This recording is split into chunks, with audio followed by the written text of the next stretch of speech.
আল্লাযীনা আমানু ওয়া কানু ইয়াত্তাকুন, আল্লাহ বলছে যারা আমার প্রতি ঈমান এনেছে, ওয়া কানু ইয়াত্তাকুন, এবং আমাকে ভয় করে। এই দুইটা গুণ যার ভিতরে পাওয়া যাবে, আমাকে সে অভিভাবক হিসাবে পাবে। সুবহানাল্লাহ। আমাকে সে কি হিসাবে পাবে? অভিভাবক। সে আমার ওলি হবে, সে আমার বন্ধু হবে। বলেন সুবহানাল্লাহ।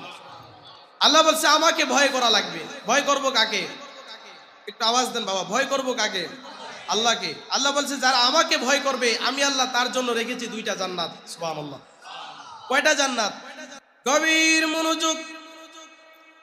আল্লাহ তাআলা কুরআনুল কারীম ইরশাদ করেন, ওয়ালিমান খাফা মাকামা রাব্বিহি জান্নাতান,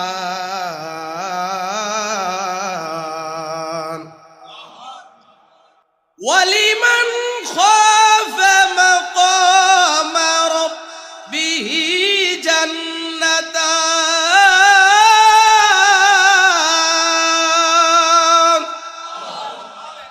আল্লাহ বলে ওয়ালিমান খাফা, যেই ব্যক্তি ভয় করে, ওয়ালিমান খাফা মাকামা রাব্বি, যেই ব্যক্তি আমি আল্লাহর সামনে দাঁড়ানোকে ভয় করে। হায় হায়, কি নিয়ে আমি আল্লাহর সামনে দাঁড়াবো? আমার তো সেই আমল নাই, আমার তো সেই সম্বল নাই। কি নিয়ে আমি আল্লাহর সামনে দাঁড়াবো? আমার তো সেই সম্বল নাই, আমল নাই। আল্লাহ বলে যারা এই ভয়টাই করবে, আল্লাহ বলে জান্নাতান, তার জন্য রেখেছি দুইটা জান্নাত। সুবহানাল্লাহ। আল্লাহ বলে আমি তাকে দুইটা জান্নাত দান করব।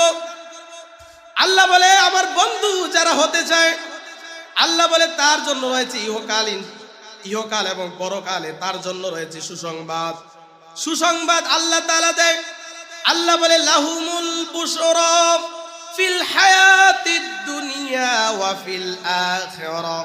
আল্লাহ বলে লাহুমুল বুশরা, সুসংবাদ তাদের জন্য। ফিল হায়াতিদ দুনিয়া, দুনিয়ার জিন্দেগি তাদের জন্য সুসংবাদ।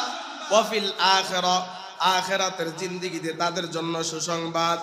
আল্লাহ বলে লা তাবদিলা, বদল হবে না, লিকালিমাতিল্লাহ, আমি আল্লাহর কথার মধ্যে কোনো বদল নাই। আমি আল্লাহর কথার মধ্যে কোনো রদ বদল হবে না।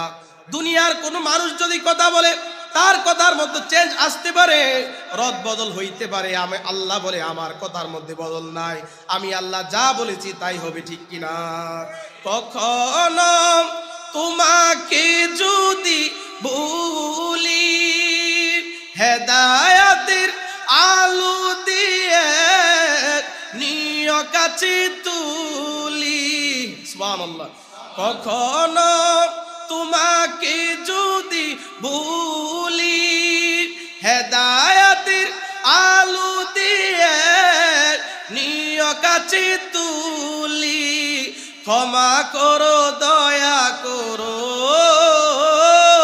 ক্ষমা করো, দয়া করো, ও গো দয়াবান, তুমি রহমান, তুমি মেহেরবান, তুমি রহমান, তুমি মেহেরবান।